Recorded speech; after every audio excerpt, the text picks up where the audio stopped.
This is Grapplers Talk. What is up, fans of Grapplers Talk? This is Dave coming at you with another episode. Thank you to the fans for downloading, tuning into the podcast each and every week. It is an honor to bring you all the best grappling content on the internet. And before I get started in this episode, I just got to say this episode and every episode is sponsored to you by SPAR BAR soap. Our friends over there hook us up and take care of us. Their after training soap is amazing. It's homemade, made here in the U.S., and it's a antifungal, antibacterial soap. Really good for the skin. It smells great. If you're ever looking for a new type of soap, go onto their website, SPAR BAR soap. Type in Grappler Talk, and you'll get 10% off of your order. That's SPAR BAR soap. Go to their website, place an order, and you'll get 10% off if you type in Grappler Talk. But yes, I'm excited to bring you all this episode. This guest that I have here this week is a gentleman I'm excited to learn a lot more about, and I'm thrilled to talk to him and get to know him a little bit better. I've gotten several messages over the past several months about getting him on, and people are dying to hear from you. And, it's an honor and a pleasure to bring none other than Rich Goodwin on. Thank you, brother, for being on the podcast, man. Man, thanks for having me on. I love every episode. Chris Vickers is a good friend of mine, so shout out to Chris. Yeah. And everyone, Ishmael, all those guys. I'm excited to be on the show and kind of, share the story, what jiu-jitsu did for me and the journey that I've been to get where I sit today. So many people are involved. Yeah. I started, like you said, you started in 2005. I started 2002, 2003 in San Francisco with John Gennaro. He's the owner of Evolve in South San Francisco. Okay. Back in those old days, it was crazy because we were in his garage and we were just beating each other up. Prior to that, I grew up wrestling. I grew up in Pacifica, a small town. I've been there. Wrestling was my thing. And then, I was in high school and I was a state placer in high school. And then I went on to San Francisco State and had a pretty good career. I was a 3-time All-American in college wrestling. Wow. And then, jiu-jitsu was just coming around 2002, 2003. I think I finished school at San Francisco State in 1990. So I was kind of, I don't want to say lost and stuff like that. What do you mind if I ask you, what made you get into wrestling initially? Like what caused you to go to that sport over something else? So in Pacifica, Oceana High School is where I went, and wrestling was the biggest sport. And I was like 89 pounds, maybe 4 foot. And I thought I was going to be a basketball player. And I always say this to people, I was league MVP middle school. And I thought I was going to be a basketball player, to be honest. Yeah. So my friends that I had growing up were all wrestlers. And they're all, look, man, if you ever want a girlfriend, you're going to have to be a wrestler. So I ended up going out for the wrestling team. But the team that I was on, Oceana High School, were top 5 in the state. And then my freshman year, I was like 89 pounds. And I think the weight class was 98. I think I was like 5th man. I wasn't even JV, just got beat up. Yeah. And I was like, and they're like, you got to be varsity to, so anybody will talk to you. And, when you have a high school that was really big like that, wrestling was so big, our home matches would have 1,500 people. Wow. The whole town was shut down. Yeah. And you would run out in the spotlight. We had a spotlight. So I'm like, I gotta be that guy. So from my freshman year to my sophomore year, my neighbor, Johnny Piccolotti, who was 55-0 state champ. Wow. He beat me up for a full summer. Like it was bad. Like the only way I felt that I could maybe make the lineup by that time. So that's how I got into wrestling. So it was like, my friends were like, this is the biggest sport. Yeah. You got to do it, right? You got to do it. So then obviously I went on to do wrestling and then that changed everything, for me. My basketball career came to an end. Yeah. Unfortunately. Yeah, no, it's good sometimes though. We find those sports by happenstance, right? Yeah, they just kind of happen, and next thing you know, we're lifelong grapplers.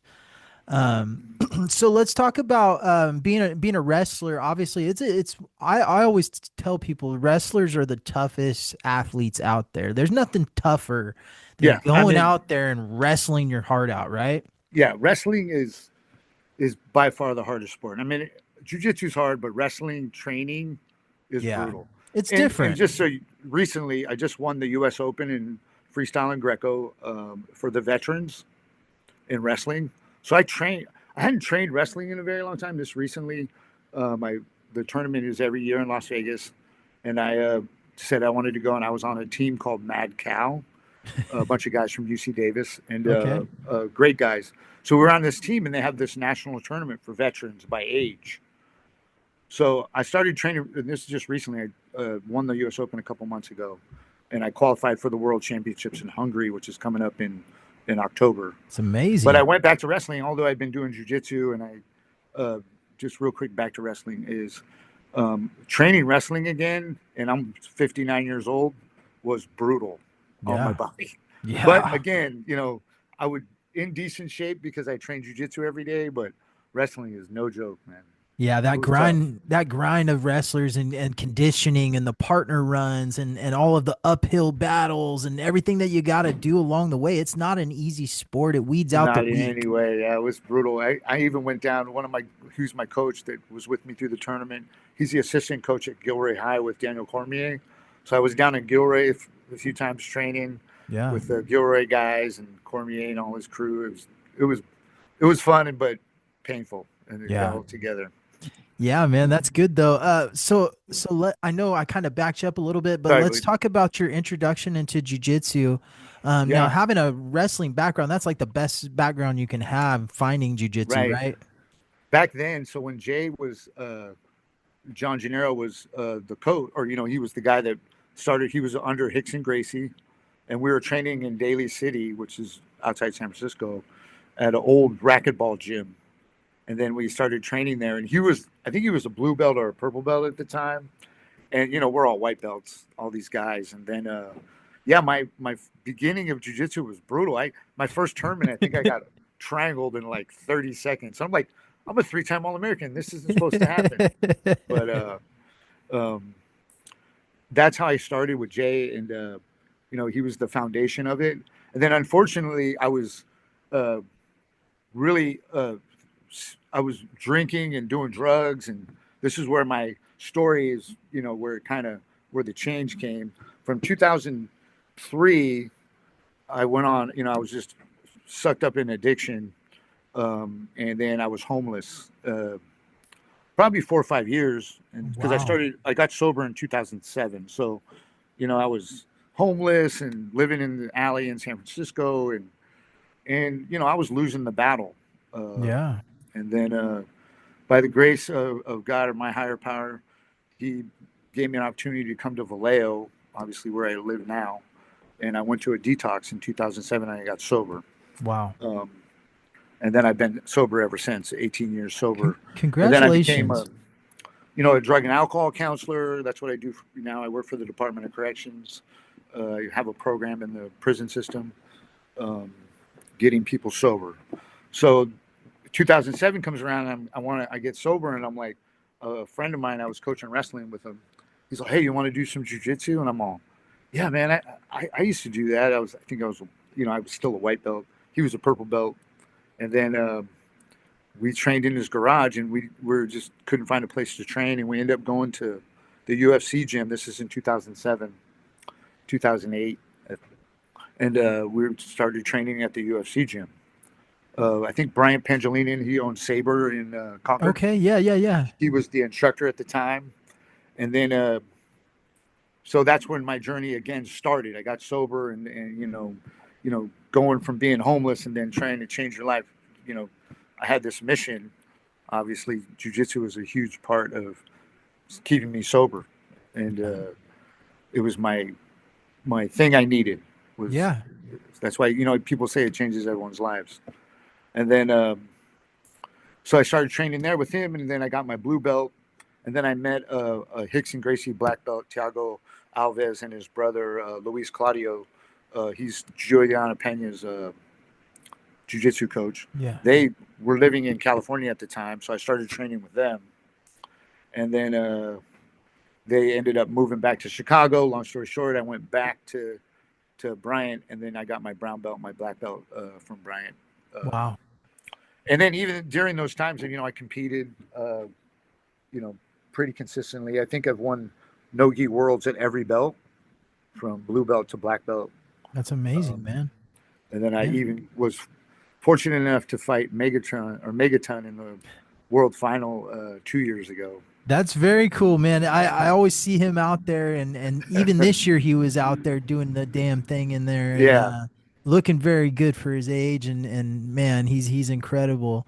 Yeah. That's a real honor to get a match with him. But I want to back up a little bit, and no, it's okay. It's completely fine. I want to back up a little bit and talk about coming out of addiction and getting back into jujitsu. And did you experience that reality check, getting back on the mats, like, man, this really affected my body, taking this time off, what I was doing during this time. And when I talk about the addiction, like I was, I overdosed on heroin more than one time, alcohol poisoning, like I was killing my body. Like, I was on a mission to probably die. Right. You're living in an alley, you're living this addiction lifestyle. Like, to me, after a while, it was just, that's how it was going to be. Yeah. But I look back and I go, I didn't have a bad childhood, and then I had wrestling, but then I went down this road of, I guess you could say, dealing with the wrong crowd. That's probably the best way to put it. But my body took a beating, I remember the doctor telling me when I finally got sober, I went to the detox and they sent me to the hospital. I spent 2 days in the intensive care from an alcohol detox. I almost died. And that's when I woke up and the nurse was sitting next to me and she's all, "Oh my God, we didn't know if you were going to wake up today." So then I knew at that point, everyone has a bottom. And for me at that point, I was like, this is it. I gotta make some changes. Yeah. And then when I, started training jiu-jitsu, I felt it just balanced me out. And it just literally was all I wanted to do, was just train jiu-jitsu, stay sober, and then obviously work. And, it seems like you may have supplemented a bad addiction with a really good addiction. Being jiu-jitsu. It's 100%. Yeah. I mean, like, here I am today, since 2007, obviously, been training ever since, opened an academy. The addiction is real, man. People are like, what do you do for fun? I'm all, I go and train every night. Yeah. It's crazy. I think back, like I met my wife when I was a purple belt, and I told her I'm going to own my own academy one day. She kind of laughed, and then here we are. Yeah. That's it's wild, man, to think about, like, at our lowest points, and to think of coming out of that and where you're at now, man. You're definitely a true testament to, perseverance, and not everyone gets out of addiction. A lot of people that struggle with it gets a grip on them, and we don't always hear those great stories. We're in a drug crisis right now. It's pretty serious right now. In my full-time job, I work for the Department of Corrections, and I deal with, my program gets lifer inmates the ability to be drug and alcohol counselors. Yeah. So I see a change, like individuals that committed some pretty serious crimes, their lives change on I thought my addiction brought me somewhere. I didn't go to prison. Right. But I've met some guys that are in prison solely on their addiction, and now they're trying to turn their lives around, even inside prison. And here's one quick story, or a guy that I have in my program right now. He'd been in prison for 32 years. He was a Coast Guard guy, killed his wife. Wow. But never admitted it for 32 years. He probably would have been out of prison if he ever admitted it. But, with the magic of my I don't want to say the magic of my program, but the program that I give guys a chance to change their lives, he finally admitted it last week. Wow. After 32 years. So, wow. People do change. That's what I'm trying to get at. If I can change, anyone can change. Well, He's I'm sure you know best, but like, the addiction battle, like you're not your true self. Like I've seen family members struggle with addiction and things like that, and they're not that same person, that you really know and truly love. That addiction kind of changes them, right? yeah. I mean, and I hate to say it now. I got friends that are jujitsu guys. They're struggling, uh, maybe drinking or whatever they got going on in their lives. And I try to, obviously I'm there for them to get them through this tough time. I always go back to the same thing, dude. Just come to training. Yeah. Yeah, Yeah, you I'll go can't. pick them up. Right, right, dude. It changes so many people's lives, and I could think of countless stories over my 20 years of training jujitsu of people finding it and truly it helping them out tremendously and changing Yeah. them for the better. I feel like we do our jobs as academy owners. Of, you know, we get these older men that come and train jujitsu, and then when they leave, they tell me, I needed that, and it's just something Yeah, and it just makes my day. yeah. Not to mention the kids. But Right. But I talk about it a lot on the show. The mental health aspect of training jujitsu is so crucial for so many different reasons. yeah, You can't think about anything else. You can't focus on all of your daily problems. You have to release it all to be able to truly embrace jujitsu. right. One thing I did at my academy, because I'm fortunate if I have 2 rooms. So I used to, when my kids class was going on, I made a class for the parents, all the ones that would sit there and watch their kids. And we're talking 40-year-old and above parents. Yeah. That class is one of my most popular classes. And I'll tell you what, they come to me and they go, I leave and I'm a better person. And I go, Yeah. then I did my job. Yeah, it's crazy, that old saying, you got to get them in the door, right? Once they're in the door, their kids are training and, they're going to start to get the itch here and there. And Right. it's going to unlock some superpowers they didn't realize they had truly Yeah. deep within them. But yeah, man. So let's talk about your academy and getting it started and how that developed over time and exactly where it's at now. I know we were sharing some information with each other before the show, but let's kind of hear about how it originally started. So, 2019, I got I've been my black belt. And then I kind of just didn't really want to drive to train, go over the bridge anymore. So then, you know, uh, we found the building. My wife is really great about negotiating for buildings because she used to be in the mortgage business. So we found a location in Benicia, kind of on the water, kind of nice, kind of not out of the way, but anyway, I said, okay, we're gonna roll the dice and open an academy. She got us 6 months up front for free, and the landlord's like, what do I got to lose? You're gonna sign a contract. And then I'd already been a wrestling coach in the community for like 15 years at the high school, so I Connery had a leg in of getting students in the door because I started, hey, look, we're gonna have wrestling, Yeah. and then I just pushed them over to jiu-jitsu. So it was like, Slowly started putting geese on yeah, them, huh? next thing you know, hey, today we're not going to do takedowns, we're going to do guard pulling, or Yeah. Yeah. and again, I made so many programs, with the community was really supportive.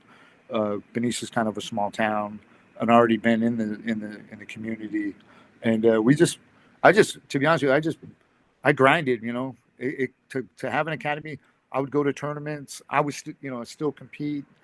So they're all, where's this new creation? Who's this new creation guy? Yeah. And then I knew a lot of people. So then they're like, what kind of changed it for us was COVID. Yeah. So I was one of the only gyms open, right? Yeah. Especially in 'Cause, that area, right? yeah, no one, and I had like Gilbert Melendez guys come, all these big scrap pack guys were Yeah. coming, and we were the only one open. And the next thing you Right. know, I'm getting tagged, and then I'm at a tournament. Hey, you're that school that was open during COVID. Like, yeah, I'm that guy. The guy that got letters from the city that are ready to shut me down. Right. But We needed people like you though. I think that that whole COVID shutdown of jujitsu gyms was complete bullshit crazy, man. and a And complete overreach in every aspect of it. So and we the needed guys kids, like you. the kids, they suffered, during that time. And I tried to keep it for the kids, the parents that would bring them, because they're all at home. And then socially, those kids were struggling in the beginning and coming back. Yeah. So We still are, man. I yeah, mean, I feel like there's a few different generations that are really going to be truly different down the road from this whole shutdown thing. yeah. I mean, some guys didn't make it, unfortunately. Yeah. I've been completely blessed because the community really supports my gym. I have at-risk program for kids. Kids can't pay. I waive their fees. Uh, Kids with Down syndrome, I have a class for them. Or really, I just put them with kids that have autism. Yeah. That class is well, I just put them with the regular kids, and they're awesome. Yeah. And then the community of Benicia really, they gave me Citizen of the Year a couple years ago, based solely on the fact all the programs I have for the kids in the community, That's and amazing. just for adults, they can come here struggling with drugs and alcohol. I have, a degree in psychology, and I could talk, and I'm a licensed drug and alcohol, counselor. So, I get those guys too, because they might not train now, but they come in and I, sponsor them, and Yeah. I don't mind. I think with my platform that I have with the jiu-jitsu, I get a lot of guys that are fighters, and they got a lot of ego. They don't want to talk about their struggle, Right. but they come to me and we could talk about it, and I don't judge, Yeah. and if you want to, I think like me and you are the same. Look, jiu-jitsu is going to change your life. Yeah. And then I've gotten a lot of guys that were struggling with whatever they had going on, and now they're training jiu-jitsu, and I Yeah. did my job. I just said that's what it's about. Yeah. And the name of the gym is after Second Corinthians. Yeah. You can become one after struggle. So Yeah. Did you ever think that like one day, you would be in the position you're in to be touching people in the community and making such a huge impact and helping people get to where they're at now? I don't know if it would have been if I didn't open the gym, because the platform became bigger, but with my job, with the inmates, some of them have gotten out of prison, but just the community of helping people get sober. I mean, that was my mission. I didn't want people to struggle, and be able to talk about their struggles. And it's, we're in a pretty rough time when it comes to drug addiction. Yeah. Things have changed, for getting help for people. Yeah. And, but again, if they don't want to get sober, that's the unfortunate part. But if they Yeah. have somebody that can advocate for them, and that's what I use the platform a lot for to get people to just buy into come and change your, like I said, the therapy of jiu-jitsu is like none other. It's you could go and sit on a couch and talk to somebody for hours and it ain't gonna do a fraction of what a 1 hour rolling session is gonna do to somebody, man. There's Yeah. just something magical about it. The martial arts gods look out on you. I Yeah, don't know what the exact thing is, but it's truly special. It's it's probably one of the most, it's, obviously it's one of the biggest things that I push, because it'll change your life if you let it. Yeah. Just keep coming, Right. just walk in the door. So you've been training a long time. You have new creation. What are some of the goals you have for the future? What are you trying to achieve? You're already making a great impact in the community, but let's talk long term. What do you want the success or the ending chapter of your story to be? I just wanted to, be able to share my love to jiu-jitsu, help the person that needs, whatever struggle they might have. And, again, we're opening another gym in Concord, which is, over the bridge. I just want to spread the brand a little bit of New Creation and what it's about. Like, you can struggle, but you can also change. Yeah. And that's really what I want to do is, they can talk about me. Let's say when I'm gone, they can say, you know what? He was a person that was there to help the community and anyone else for this love of jiu-jitsu and the sport. Yeah. I could win 1 million world titles. That's really not what it's all about. Yeah. It's all about just spreading the word of jiu-jitsu, and hey, you can change. Yeah. Struggle. Everyone has struggles, and I think we can all get together. I think the jiu-jitsu community is amazing, and it's such a brotherhood. Like me and Chris Vickers, are really good friends, and Yeah. I mean, we try to kill each other on a weekly basis. But That's how you it should know, be, though. and then but at the end of the day, I leave and I go, I needed that today. Right. Then I've been blessed because I got a good student base here in Benicia. Some of my students have been with me since I opened, and Yeah. it's like one big family here, and they're Yeah. gonna definitely they leave every night, or we have so many classes during the week, so it's like Yeah. they're like, man, I shoved jujitsu down their throats. I got a noon class, I got a 6 a.m. class, I got 4:30, 5:30, 6:30. Just so Yeah. many jujitsu Stack them, classes. right? Like, look, coming. There's you can't say you don't have time. I have every time. Right. Right.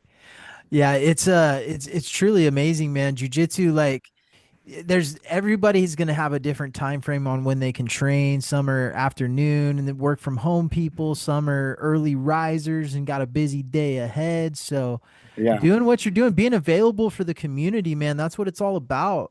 yeah, Um, totally. It is. how do you plan on structuring things with the second school opening? Are you going to be splitting time between academies? You Um, got an instructor, or so how's I that got work? some guys that Nick Pica.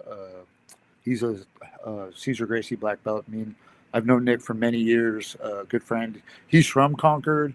Him and his brother are going to teach most of the classes. Then Nice. obviously, since I've Benicia, my Benicia gym's kind of growing. I got upper belts that can kind of help me, so we can Yeah. get Concord off the ground. It's in a really good location. Um, Again, we're going to be in a different community, and we're just trying to build the new creation brand and spread the word of jiu-jitsu and Yeah. sobriety and change and everything this sport that's given me. I want to just give it to everyone else. I love it, man. I love it. And then I have the wrestling too. Yeah. I have a quick question for you. I want to talk a little bit about your students. And I see that banner hanging in the back. And if I'm not mistaken, that's a World League banner Yes. hanging there. So I want to talk about some of your competitors, some of your students, and what you guys got on the horizon. So, I mean, I'll usually take, when I go to the Jiu-Jitsu World League, I'll take 30 or 40 kids generally. I got a lot of adult competitors, but nothing like the kids. Yeah. We got another banner from the Grappling X a couple weeks ago from the Congratulations. kids.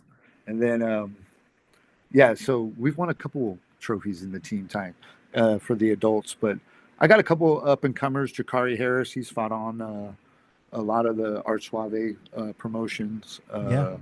He's a brown belt. He's been with me since he was young. I got some good competitor kids that are coming up, and then for me, when I got my black belt, obviously I had some guys that were with me when I was teaching at another school, and they were purple brownish, and then I couldn't really promote to black belt until I got my second degree. Right. So I had some guys, they stuck with me, and they were brown belts for a while, 6 Yeah. years, Yeah.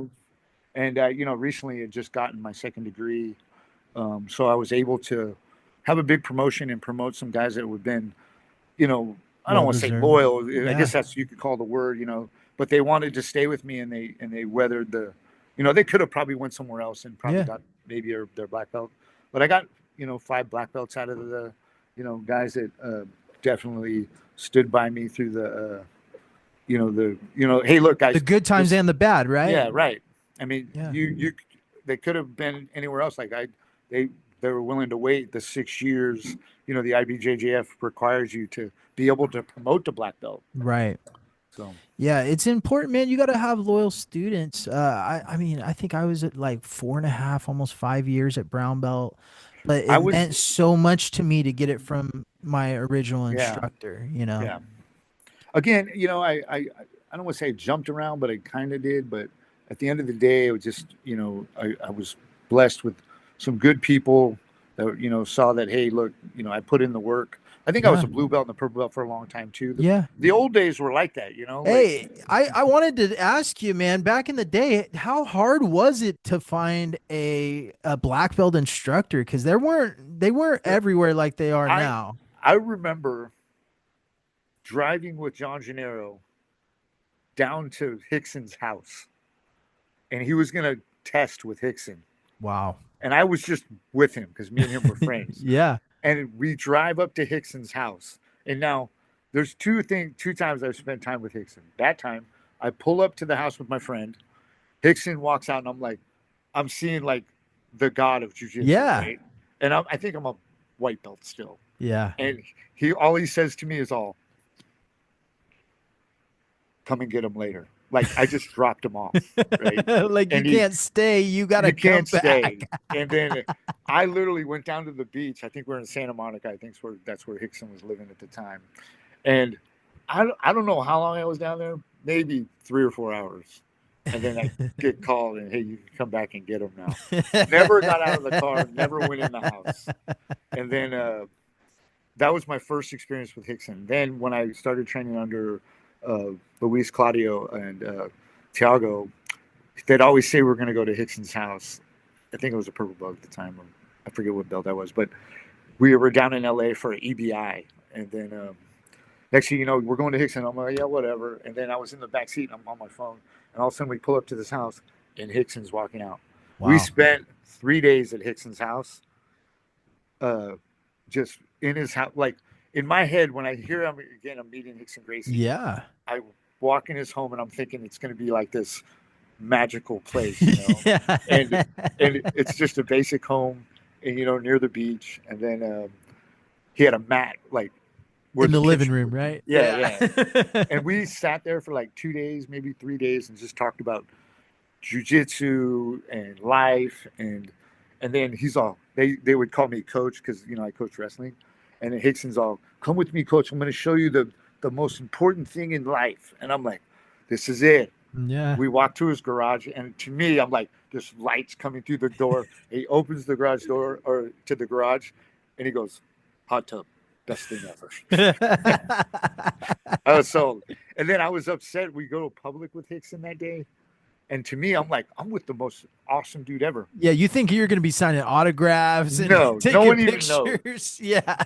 Because back then, he was just like, he wasn't a public figure. No one really knew who he was. Even today, like you have to really be into jiu-jitsu or really deep into MMA to really know. Yeah. Like, so my 2 interactions with Rickson were pretty awesome experiences. I got a picture of me in his house hanging in my academy. That's just in amazing. Case someone says that didn't happen.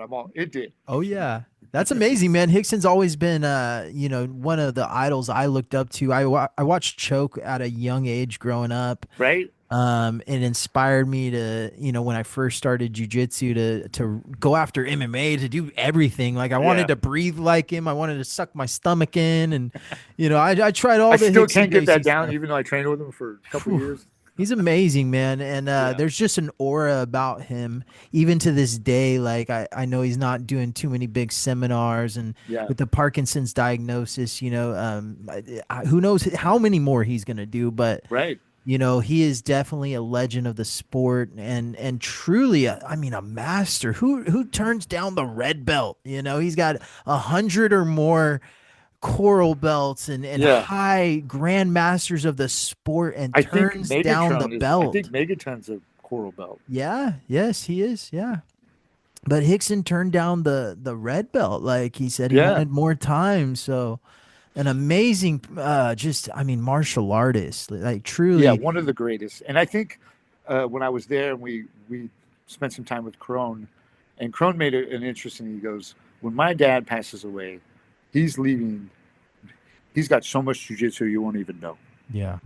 Yeah. So just, he's got some, like the time we spent with him, I could have asked him anything, and then he would think about it, and then he would like show me something. Like, and then I was like, so his knowledge is incredible. Deep. Yeah. It's so deep, man. And man, I love the Gracie family in general. You get some haters nowadays with this modern day shit, but I'm gonna be real. I've always been a huge fan of the Gracie family. I think if you're like me, we've been in it for 20 years. We know the roots of it all. Yeah. And obviously like anything, everything changes with everything. It's supposed to, right? It's supposed to evolve a little bit and change to the. Who would have thought like Footlock game was amazing? Yeah. Or the Dead Orchard, Right. Crazy. Training with Chris, how many dead horses I've been in. Yeah, man. He's racking them up, man. He's shooting to his goals, man, and Yeah. man, he's such an incredible competitor out there, and I'm excited for jiu-jitsu and dreams and him doing his thing.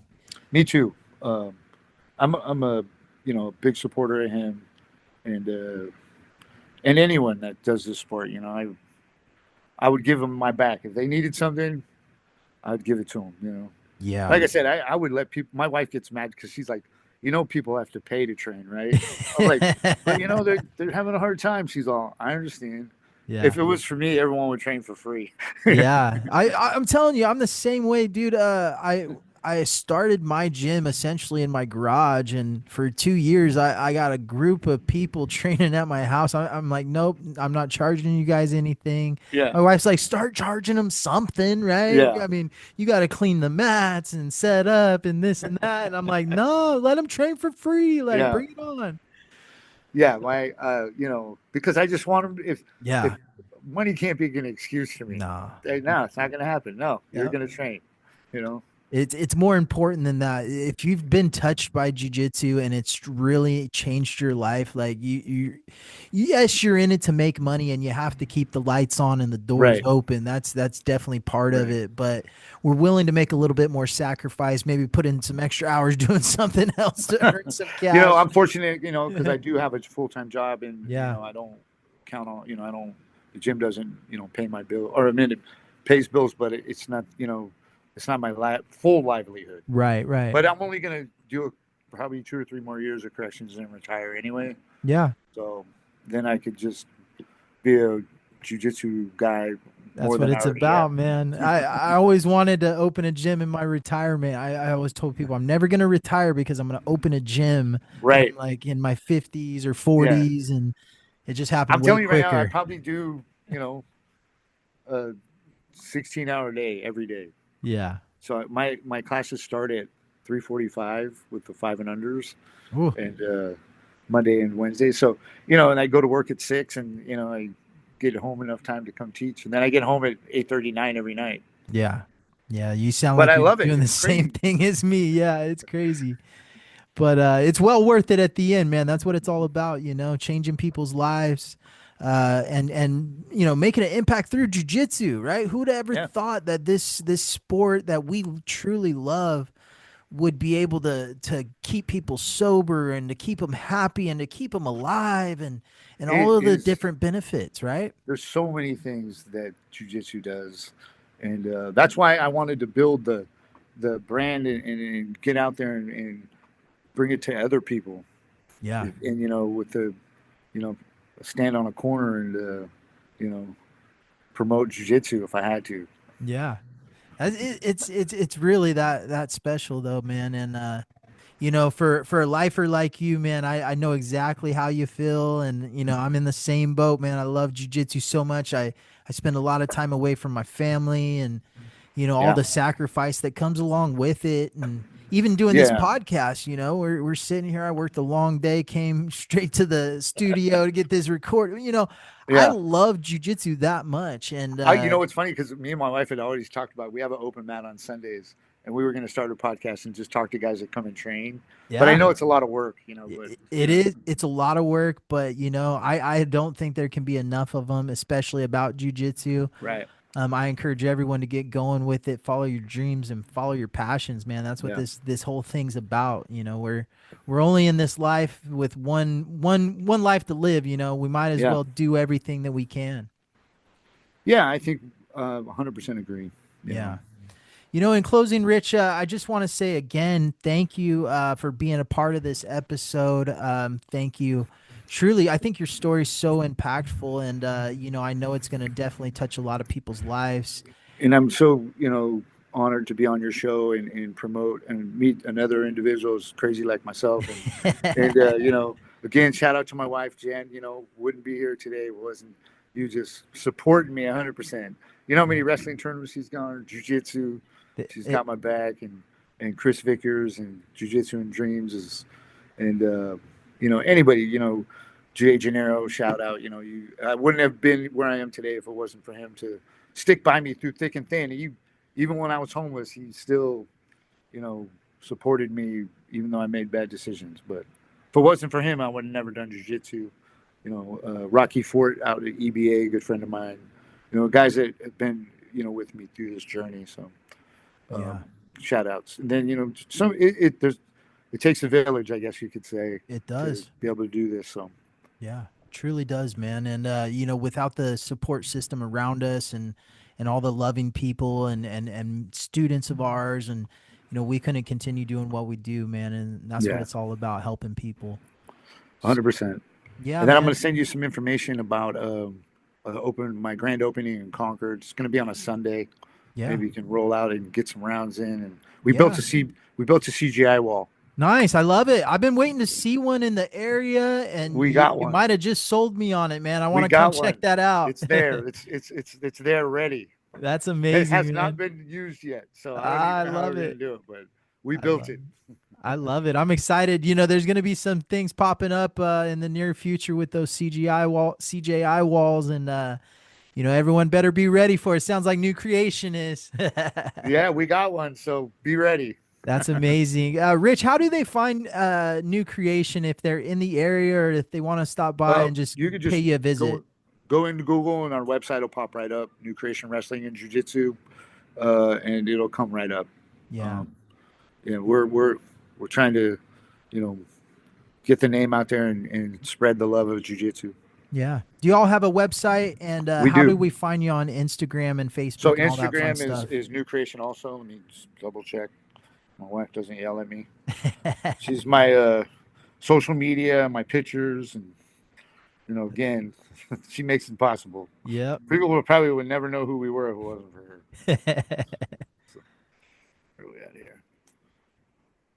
So it's New Creation. Sorry. No, it's all right. Take your time, man. New Creation Wrestling and BJJ. That's Instagram. And then the website is New Creation Wrestling and Jiu-Jitsu. Yeah. So, yeah, go check him out. Show some love. Show some support. He's got an amazing program. I know that for a fact by the messages I'm getting of all the love and support you get out there. Don't forget, fans, check them out.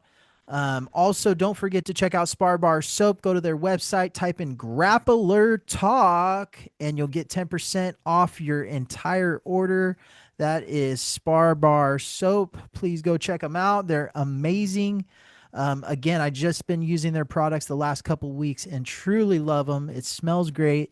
It takes care of you after practice. You don't have any slimy residue. You don't have any germs or anything like that. You smell fresh. You feel fresh.